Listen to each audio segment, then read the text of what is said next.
Deus precisa de um guarda-costas? Você acredita que Deus precisa de um segurança pessoal? Mas você sabia que tem um texto que dá a entender que ele precisava disso? É verdade. Está escrito em Ezequiel capítulo 28, falando de uma atribuição de Lúcifer, um querubim especial. Mas antes de continuarmos nesse assunto tão importante, se inscreva em nosso canal, nos siga em nossas redes sociais, compartilhe esse vídeo com alguém, deixe o seu comentário, isso nos ajuda a propagar a palavra de Deus. Em Ezequiel capítulo 28, versículo 14, diz assim acerca de Lúcifer: você era o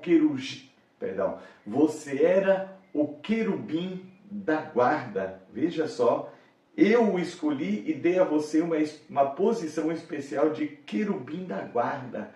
Você tinha livre acesso à presença de Deus, ao lugar santo dos santos. Dá a entender que ele era um querubim ungido para proteger, para guardar. Dá a entender que ele guardava o trono de Deus. Aí vem algumas questões à nossa mente. A primeira questão que vem, a primeira pergunta é essa que dá título a essa meditação. Deus precisa de um guarda-costas? Deus precisa de alguém para protegê-lo? Um segurança pessoal? A segunda pergunta que vem à nossa mente: guardar de quem? Diz aqui que ele foi posto para guardar o trono de Deus. Guardar de quem?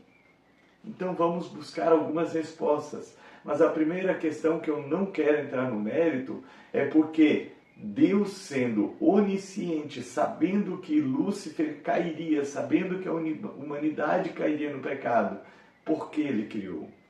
Não quero entrar neste mérito, pertence a Deus. Como diz Deuteronômio 29, as coisas encobertas pertencem a Deus, as reveladas a nós para que as pratiquemos. Então o que é encoberto é do Senhor, o que foi revelado na sua palavra é para nós praticarmos o que está escrito. Então, primeira resposta: Deus precisa de um guarda-costas pessoal? Obviamente que não. Deus, ele é todo poderoso. A palavra do Senhor vai nos dizer lá em Apocalipse, acerca de Lúcifer, também nosso inimigo, que com a palavra que sai, com a espada que sai da boca de Deus, ele será lançado no lago de fogo. Nós não podemos imaginar como nos filmes que tem os heróis, em que o herói ali no final, ele bate a espada, ele briga, ele faz isso, ele faz aquilo, ele fica todo arrebentado, todo ferido, e aí na última cena, numa câmera lenta, mostra ele dando um golpe de mestre, aniquilando com o vilão. Não, absolutamente não.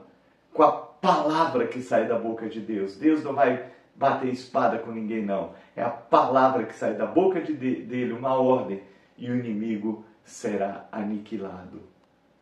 Então, já que Deus não precisa de guarda-costas e segurança pessoal, ele é todo poderoso, a segunda pergunta: guardar de quem? Diz aqui que ele foi posto como querubim da guarda, para guardar o caminho do trono de Deus, o caminho da santidade de Deus. Sabe qual é a resposta? É guardar dele mesmo. Era para guardar do seu próprio coração. Tanto que no versículo seguinte, o verso 15 diz: você era perfeito até que se achou o pecado no seu coração.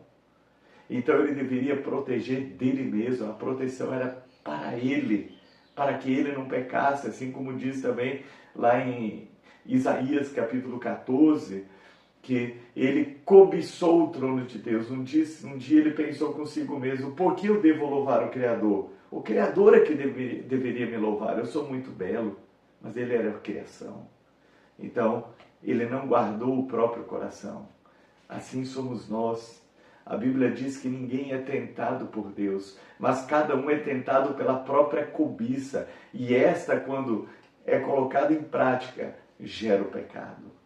Sim, nós somos tentados pelos nossos próprios pecados. E nós precisamos de vigilância para que você não fique caindo sempre nos mesmos pecados. Você precisa de vigilância. Você é tentado pela própria cobiça dentro de você, porque nós temos a natureza pecaminosa dentro de nós. Então, os nossos desejos ocultos, eles querem aflorar, mas cabe a nós dominarmos eles. A Bíblia diz em 1 Coríntios 10:13 que ninguém é tentado acima das próprias forças, mas com a própria tentação vem o socorro, vem o livramento.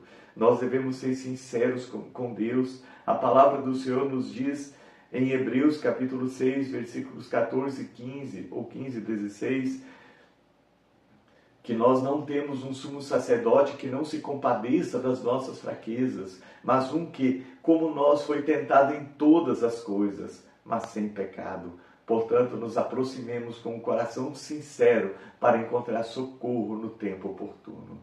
O texto diz que Jesus, o nosso sumo sacerdote, ele se compadece de nós, ele entende as nossas fraquezas, porque ele foi tentado em todas as coisas. A diferença é que ele não pecou. Então, por ele não ter pecado, por ele não ter sucumbido à tentação, ele é poderoso para nos socorrer. Por isso o texto diz, para nos aproximarmos com um coração sincero, abrir o coração. Eu estou cobiçando isso, eu desejo aquilo. Me socorre para que não caia. E o texto diz que Deus vai socorrer. Então, não sejamos como Lúcifer, que não guardou o próprio coração. Guarde o seu coração. Quando vier a cobiça, se prostre diante de Deus, busque o socorro, porque Ele vai te socorrer. Deus